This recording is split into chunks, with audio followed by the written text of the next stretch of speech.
Hey everyone, my name is Mike Hilwer, and this is my week 2 discussion board. Something new about the G1000 that I've learned through this week's King Schools, through the King Schools course.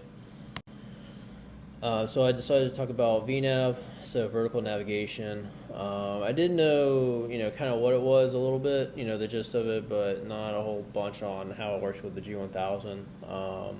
So what is VNav or vertical navigation? Is basically just telling the G1000, hey, can you get me to a certain altitude, a certain distance, either before or after a waypoint.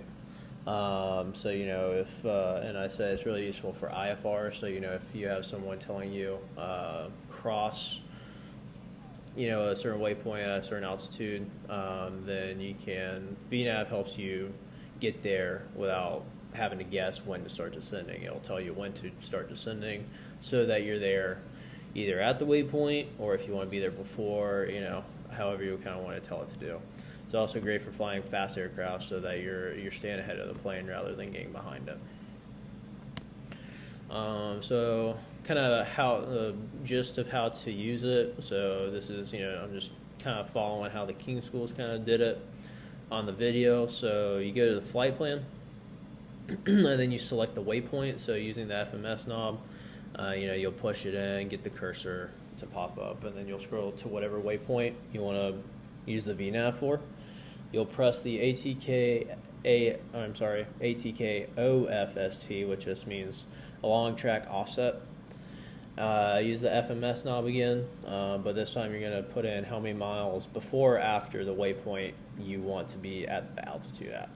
So, if I have a waypoint, I'm going to say, hey, I want to be at an altitude, say 5 miles before, which is going to be a +5, or I'm sorry, a -5. Or if I want to be 5 miles, a certain altitude 5 miles after the waypoint, I want to put a +5. So before the waypoint is a minus, after the waypoint is a plus. Then you'll press enter, FMS knob one last time to select what altitude is desired to be at. Again, if we're using 5 miles, what altitude you want to be at 5 miles before or after the waypoint, depending on what you need.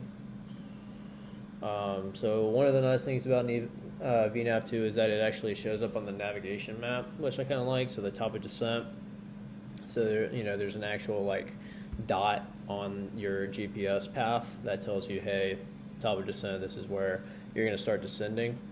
It also kind of has a countdown as well on the PFD at the top. I'll say arriving at top of descent, start counting down before you start descending. Also even has the bottom of descent, so the BOD usually shows up as a box on the map itself. And so it'll also have whatever number it is. So I said example -5. So if you said you wanted to be at the altitude 5 miles before the waypoint, there's going to be a box with a -5 on the actual navigation map on the MFD itself. That tells you, hey, this is it right here. Vertical deviation indicator, which is really nice. So I kind of said it, so it looks much like an ILS glide slope or a GPS glide path. And so, it has deviation. So in the middle is going to be on the glide path is the term I'm going to use for it.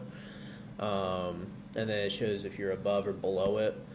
It also even has that, guided vertical speed indicator on there as well, which kind of guides you down. So what's also really nice about it is it's a really accessible and easy to see VNav profile. So it's telling you, how many feet you need to go down, how many feet you are going down, how long until you hit the top, the bottom of descent.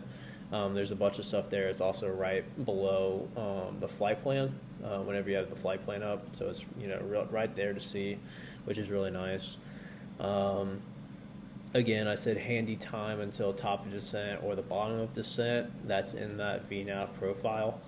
One thing that you do have to take into account and watch out for is that the VNav does not take into account terrain and obstacles. So, if you're IFR and you can't see anything because you're in the clouds, Do not count on VNav to watch out for obstacles for you, because it will not. And even VFR, but it is easier to be able to see terrain. Just make sure that you're paying attention, looking at sectional charts and all that stuff, just to make sure you'll be safe as you do. So don't just blindly follow the VNav. Just make sure that you're not going to hit anything, and that it'll be safe as it takes you down. But thank you. That's one thing about the G1000 that I kind of learned about this week. I think VNav is great, and thank you.